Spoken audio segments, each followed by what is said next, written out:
Dear students, welcome to Education Energy Vidyapeeth Social Platform. আজি তোমালোকৰ কাৰণে লৈ আহিছো এটা ইম্পৰ্টেন্ট টপিক। বিশেষকৈ আমি ইমান দিন পঢ়ি থকা অৱস্থাত পৰীক্ষা দিম বুলি ভাবিছিলো আৰু সেই পৰীক্ষাৰ উদ্দেশ্যে আমাৰ সেৱা বা আসাম ষ্টেট স্কুল এডুকেশ্যন বোৰ্ডে যোৱাকালি এই ৰুটিনটো ৰিলিজ কৰিছে। এই ৰুটিনটো প্ৰকাশ কৰাৰ পিছত বহুতৰ মনত প্ৰশ্ন, এইটো ফেক নে এইটো ৰিয়েল?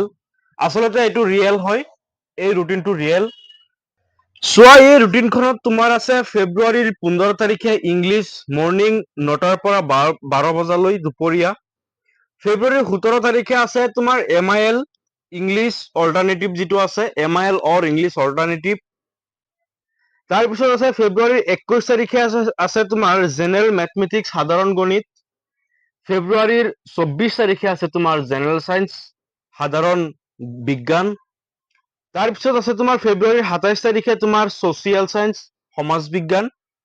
মাৰ্চৰ 1 তাৰিখে আছে তোমাৰ Hindi or garment designing elective দুয়োটা হয়। আৰু তোমাৰ মাৰ্চৰ 3 তাৰিখে আছে তোমাৰ advance math, geography, history, Sanskrit, computer science, commerce, home science, Arabic আৰু নেপালী, এইবোৰ ইলেক্টিভ সাবজেক্ট। ঠিক আছে, তোমালোকে এই ৰুটিনটো এনেকে শিফট কৰি লোৱা। এই ৰুটিনটো এখন প্ৰিন্ট আউট কৰি তোমাৰ পঢ়াৰ টেবুলখনৰ সন্মুখত লগাই ৰাখা। যদি তুমি পঢ়িবলৈ বহা তোমাৰ এই ৰুটিনখন যদি পঢ়াৰ টেবুলৰ সন্মুখত থাকে, তোমাৰ মনত অট'মেটিকলি এটা পাৰ্চনেলি তোমাৰ মটিভ হৈ যাব। অলপো তোমাৰ এটেনশ্যন ব্ৰেক নহব। তুমি এই ৰুটিনখন যেতিয়া পঢ়াৰ টেবুলৰ সন্মুখত লগাই ৰাখিবা, তেতিয়া তোমাৰ এনেকুৱা এটা ফিল আহিব যে মোৰ কালি পৰীক্ষা। আৰু কালি পৰীক্ষা এই কথাটো অনুভৱ কৰিলে তোমাৰ কিমানখিনি চিলেবাছ আগুৱাই যাব সেইটো তুমি চাগে নিজেও গম পোৱা। আৰু এতিয়া প্ৰত্যেকটা চেপ্টাৰ, ধৰা চেপ্টাৰ 1, চেপ্টাৰ 2, চেপ্টাৰ 3 এনেকে কিতাপত দিয়া আছে আৰু তুমিও গোটেই বছৰটো এনেকে পঢ়িছা। কিন্তু এতিয়া তুমি প্ৰত্যেকটা চেপ্টাৰ শব্দটো, ৱৰ্ডটো তুমি কেনচেল কৰি দিয়া, কাটি দিয়া, আৰু সেই চেপ্টাৰ ৱৰ্ডটোত তুমি টাৰ্গেট 1, টাৰ্গেট 2, টাৰ্গেট 3 এনেকে বনাই লোৱা। তুমি এতিয়া পঢ়াৰ টাইম টেবুল কোনো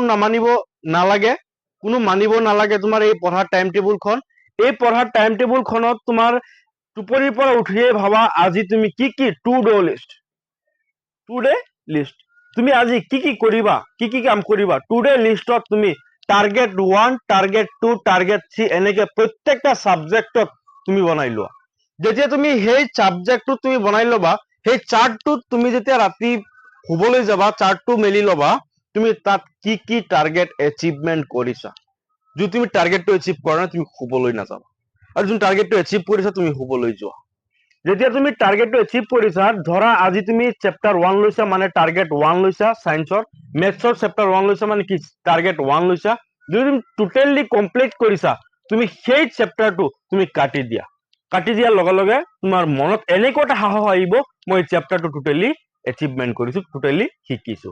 আৰু এইদৰে ফলো কৰি যোৱা। টিম এডুকেশ্যন এনাৰ্জি বিদ্যাপীঠ তোমাৰ লগত আছে, তুমি চিন্তা কৰিব নালাগে।